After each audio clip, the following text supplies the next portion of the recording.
Assalamualaikum warahmatullahi wabarakatuh. Saudaraku, setiap manusia yang sudah akil balik pasti pernah melakukan dosa.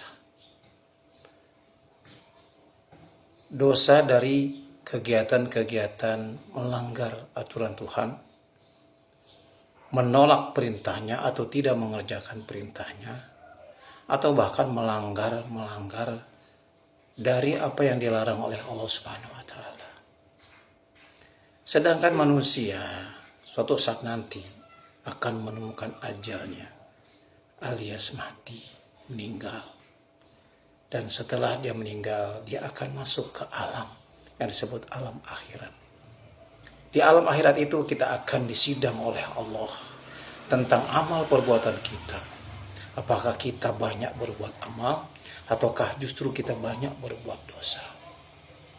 Nah, dosa itulah yang akan membuat kita tidak diterima oleh Allah dan ditempatkan di dalam neraka. Sedangkan amal soleh yang telah diperintahkan oleh Allah dan kita kerjakan, kita akan diberi hadiah di tempat yang mulia, di tempat yang enak, tempat yang nyaman, yaitu surganya Allah Subhanahu wa taala. Oleh karena itu, kita hidup di dunia ini harus memperhatikan apa-apa yang telah kita perbuat.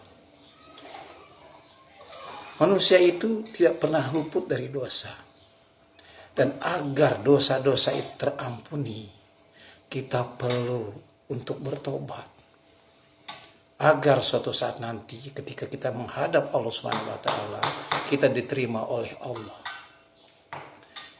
Dan di antara dosa dan tobat ada sebuah proses yang jarang dilakukan orang. Proses itu namanya muhasabah. Introspeksi diri, kaji diri, evaluasi. Kita evaluasi dari dosa-dosa yang kita telah lakukan. Kita lakukan perbaikan-perbaikan agar dosa itu bisa hilang. Dan lalu kita masuk ke ranah taubat, yaitu tidak akan lagi berbuat maksiat kepada Allah Subhanahu wa taala. Sahabatku, bahwa evaluasi diri ini juga kita harus memperhatikan apa yang pernah kita lakukan. Lalu kita perbaiki. Ada beberapa unsur yang harus kita perhatikan. Yang pertama adalah kita lihat apa yang telah kita perbuat. Apakah berbuat itu baik atau tidak baik. Yang kedua, apa niat kita dalam perbuatan itu, dalam kegiatan itu. Yang ketiga, apakah yang kita lakukan itu ada ridho Allah atau tidak? Kalau tidak ada ridho Allah, buat apa? Dan yang keempat adalah, apakah yang kita perlakukan itu sesuai dengan aturan? Kalau tidak sesuai dengan aturan, maka akan terjadi kerusakan-kerusakan. Yang kelima adalah bahwa apa yang kita lakukan, kita lihat apakah ada dampaknya.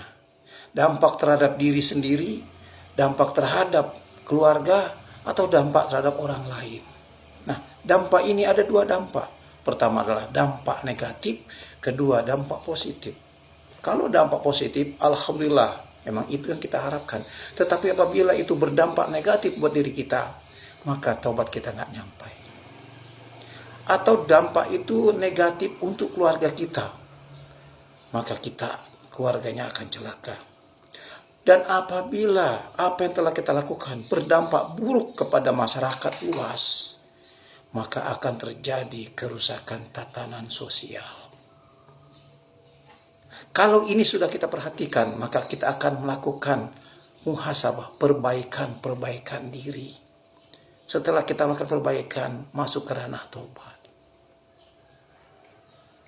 Maka dari itu, dari tobat itulah kita akan bersih dari segala dosa. Dan kita masuk ke dalam ranah kebersihan dari maksiat. Semoga kita diampuni Allah karena kita bertobat. Dan proses bertobat ini tidak gampang. Harus melalui proses muhasabah, mengkaji diri, mengevaluasi diri, dan introspeksi diri. Perhatikan apa yang kita lakukan. Lakukan perbaikan, lalu kita bertobat. Demikian, saudaraku. Assalamualaikum warahmatullahi wabarakatuh.